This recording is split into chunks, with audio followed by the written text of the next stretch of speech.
Assalamualaikum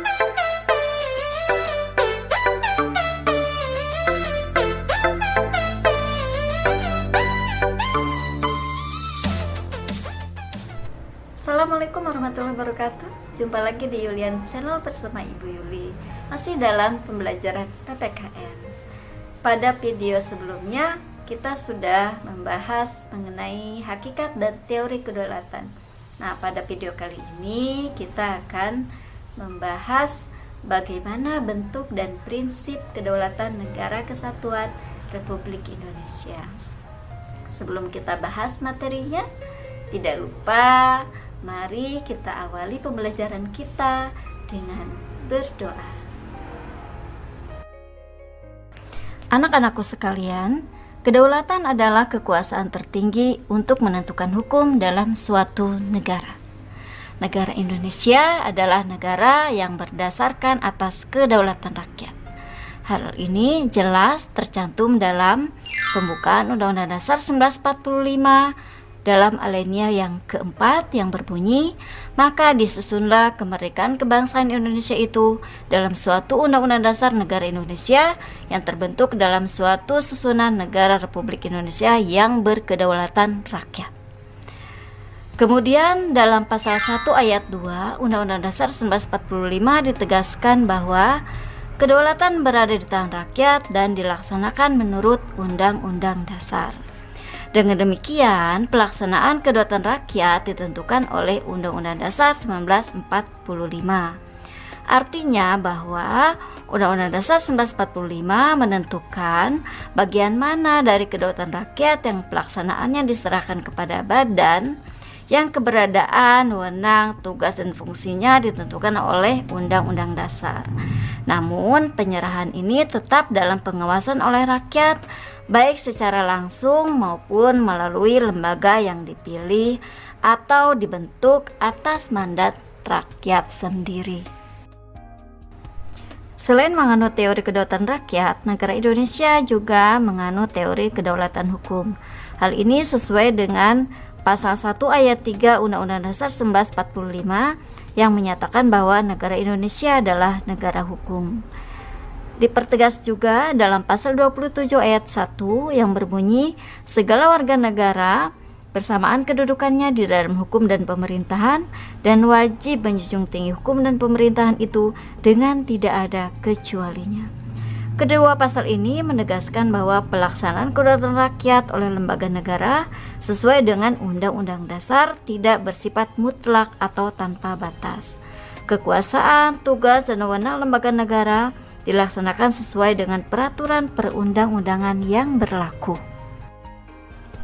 Ada beberapa prinsip kedaulatan negara Indonesia, yaitu negara Indonesia adalah negara kesatuan yang berbentuk republik.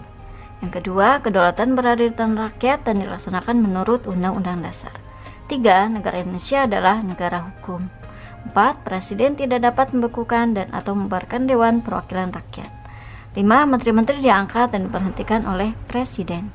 Yang keenam, MPR hanya dapat memberhentikan Presiden dan atau Wakil Presiden dalam masa jabatan menurut Undang-Undang Dasar. Prinsip negara kedaulatan rakyat sejalan dengan makna demokrasi yang berasal dari kata demos dan kratein, artinya pemerintahan rakyat. Demokrasi bisa diartikan sebagai pemerintahan dari rakyat, oleh rakyat, dan untuk rakyat. Dalam perkembangannya, demokrasi mengalami pasang surut. Hal ini ditandai oleh adanya beberapa istilah demokrasi yang menunjukkan bentuk pelaksanaan sistem pemerintahan demokrasi di suatu negara. Dalam sistem demokrasi dikenal juga istilah rule of law.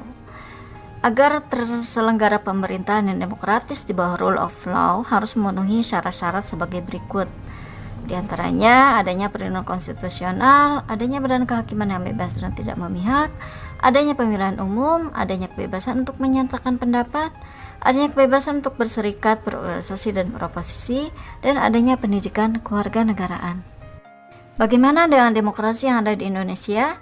Negara Indonesia adalah negara yang berdasarkan demokrasi Pancasila, yaitu demokrasi yang dijiwai oleh nilai-nilai Pancasila sebagai satu kesatuan. Prinsip utama dari demokrasi Pancasila adalah musyawarah mufakat. Musyawarah berarti pembahasan untuk menyatukan pendapat dalam penyelesaian masalah bersama.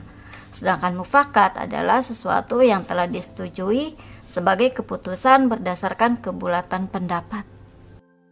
Bangsa Indonesia memilih demokrasi Pancasila karena dalam demokrasi Pancasila ada penghargaan dan pengakuan terhadap hak-hak asasi manusia dan hak minoritas. Dalam demokrasi Pancasila tidak mengenal dominasi mayoritas ataupun tirani minoritas. Keputusan yang diambil dalam demokrasi Pancasila mengutamakan kepentingan seluruh masyarakat, bangsa, dan negara. Kelompok minoritas maupun mayoritas memiliki kedudukan yang sama dalam demokrasi Pancasila.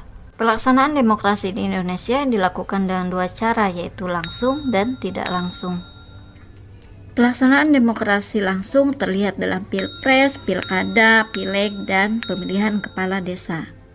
Pelaksanaan demokrasi tidak langsung ditandai dengan adanya wakil-wakil rakyat yang duduk di DPR, DPD, dan DPRD yang bertugas untuk menyampaikan aspirasi dan amanat rakyat dalam pemerintahan. Sebagai sarana perwujudan kedaulatan rakyat, maka dilaksanakan pemilihan umum atau pemilu yang berdasarkan asas langsung, umum, bebas, rahasia, jujur, dan adil, atau disingkat luber dan jurdil. Hal ini sesuai dengan Undang-Undang Nomor 7 Tahun 2017 tentang Pemilihan Umum. Pelaksanaan demokrasi bukan hanya diwujudkan dalam pemilihan umum saja, tetapi prinsip demokrasi dapat diterapkan dalam berbagai bidang kehidupan, seperti persamaan derajat, kebebasan mengeluarkan pendapat, supremasi hukum, dan partisipasi rakyat melandasi berbagai kehidupan di lingkungan sekolah, masyarakat, bangsa, dan negara. Nah, anak-anakku sekalian, demikian yang dapat Ibu sampaikan pada video kali ini. Mudah-mudahan kalian dapat memahaminya dengan jelas. Ya, Ibu ucapkan terima kasih dan mohon maaf atas segala kekurangan. Wabillahi taufiq wal hidayah.